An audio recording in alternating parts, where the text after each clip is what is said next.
strike me down, I shall become more powerful than you could possibly imagine. Hey there, everybody. It is time for some more Splinterland strategy. I hope you guys had a great season last season. I personally had my best season yet, climbed to my highest rating ever.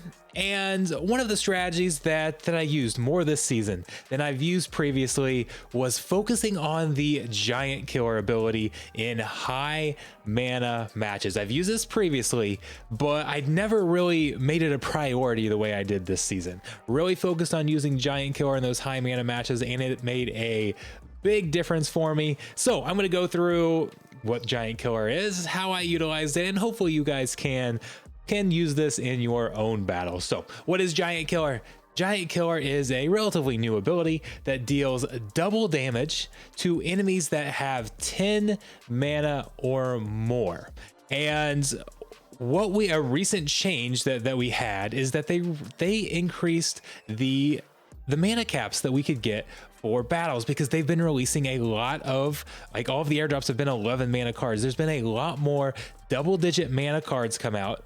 So in order to be able to utilize all of those, they increased the possible mana caps that we could have, which shifted the odds toward having high mana battles. So with so many more high mana cards, so many more high mana battles, these giant killer cards have been absolutely clutch for me. So let's go look at what some of the cards are.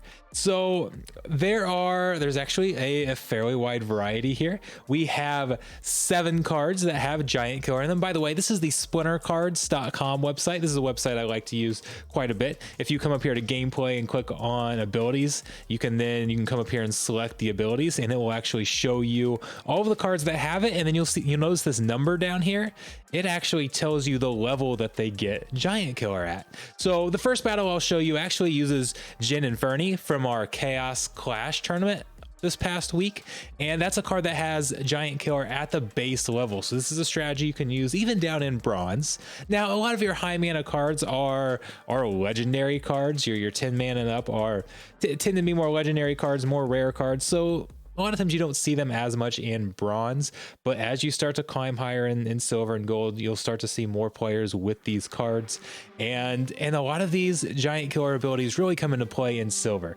Legionnaire Alvar gets it at silver. Our Moira here gets it at silver. Chaos Knight gets it at silver. So you have a total of 4 Giant Killer options, even just at silver. So this is a strategy that can be used even at lower levels. And then I'm going to show you a couple battles with my new favorite card, my flavor of the month card, Desert Dragon over here. You can see he doesn't get it until level 4, so you do need a max Desert Dragon to run this, but he has Trample, Piercing, Retaliate, and Giant Killer, and that is just a deadly combo, absolutely deadly combo. So let's go jump into a few of these battles so you guys can see what I am talking about here. Here's the first one here. This was, again, from our Chaos Clash tournament, which we run on Mondays and Wednesdays. This is Chaos only. Uses Chaos only cards. This was at the Silver League. You can see our Inferni up here as 4 attack. He's gonna get a couple key shots in there. You can see Uriel is a tank, an 11 mana tank. We have 56 mana, so it makes sense to get these high damage cards up there. And then we have Legionnaire Alvar here, who also has Giant Killer. So we went with a pair of Giant Killer cards and was able to get some really, really big hits in here that made the difference in what was a pretty close match. So here we did have a weak magic, so Inferni wasn't able to do quite as much damage as he normally would, but still getting some of those extra hits in there ended up being really pretty big, and is going to make a difference. And one of the things that you'll also notice is that we've got another 11 mana card up here. Again, all of this mana breaking out the high mana cards. A lot of these high mana cards happen to be tanks. So you have a disproportionate amount of them that are tanks that have large amounts of health too. So it makes that Giant Killer ability even better, because a lot of times who are you targeting? You're targeting that tank that's designed to absorb some damage. So you a lot of times end up targeting the correct cards there to do all of that damage, and is just can just be really devastating there. You can see this is going to be a win, as we've now got all those cards, but not by a lot. There wasn't a ton of health, 4 cards left, but they'd gotten down to quite a bit of health. The Giant Killer really made a big difference there, with again a card that has Giant Killer at level 1. Now we're gonna break out the Desert Dragon. I absolutely love this card. Those of you that saw my streams saw me getting hyped up about the Desert Dragon. And now one of the downsides with Desert Dragon is its speed. It is only 2 speed, and it doesn't really have a ton of health for being a tank. Now it's a melee attacker, so you're typically going to need to put it up front, right? For these high mana matches, 3 protection, 7 health, not necessarily a lot of, not very beefy really.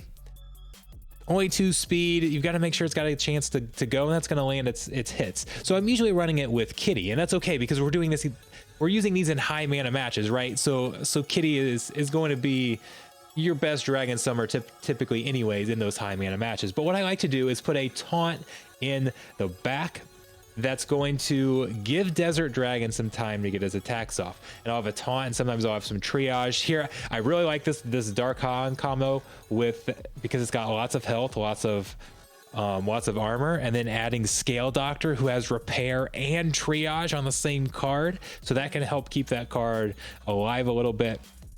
So here I put Cornelius in the back with it because we've got Blast. So any magic or range damage that was hitting our tank back there would then be able to get reflected back. He's got a lot of health, can heal up, so he can survive a little bit back there as well. So we'll let it play now, and you're gonna see how hard he can hit the Kraken here.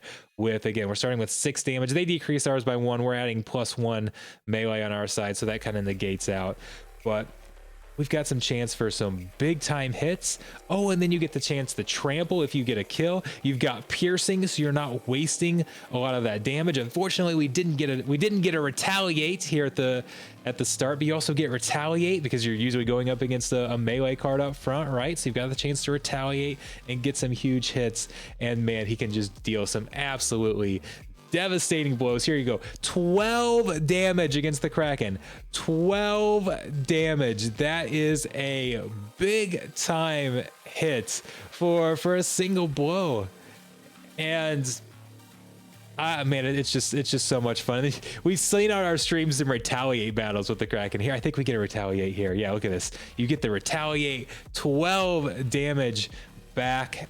Oh, and then again, he's got that trample. So then he gets to continue and trample on. It's not even his turn. Remember, this is off of a retaliate, and he just gets to trample on, do a ton of damage. Now he's sitting there with 7 damage. All of the giant cards are gone, the 10+ mana cards, but he's still got a ton of damage. I mean, 7 damage is still a lot there.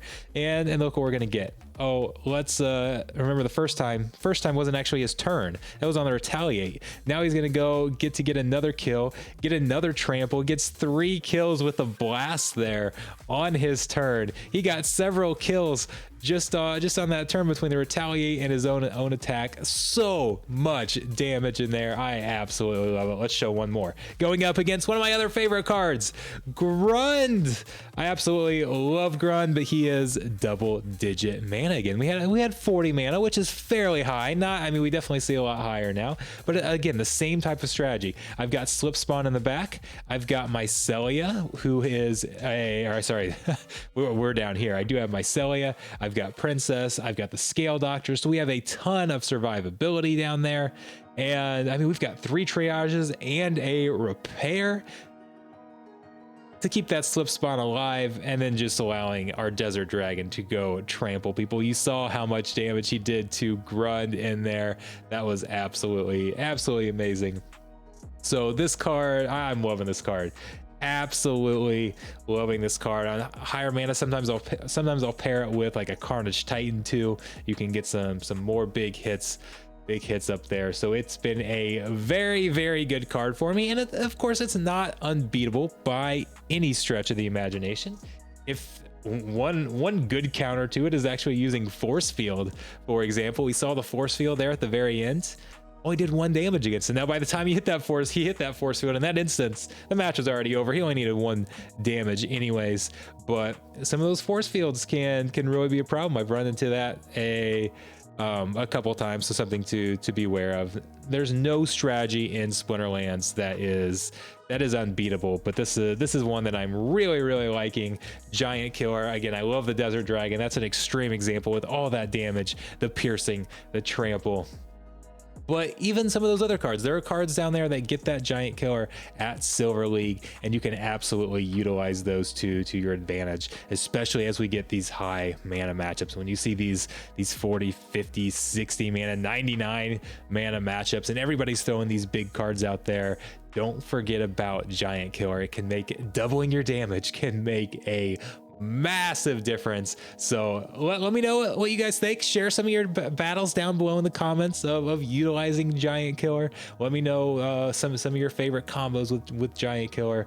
But if you guys watch my streams, you've seen me using a lot of Desert Dragon, and man, has he been so much fun. So absolutely come check those out. Again, we've got more. A lot of our streams have been sponsored. We've got 4 more sponsored streams this week. When a stream is sponsored, it means there are giveaways that come with it. So we give away about $30 to $40 worth of cards out during the stream, just to random viewers. So we're having a ton of fun there. Absolutely come check us out. I'll see you guys there.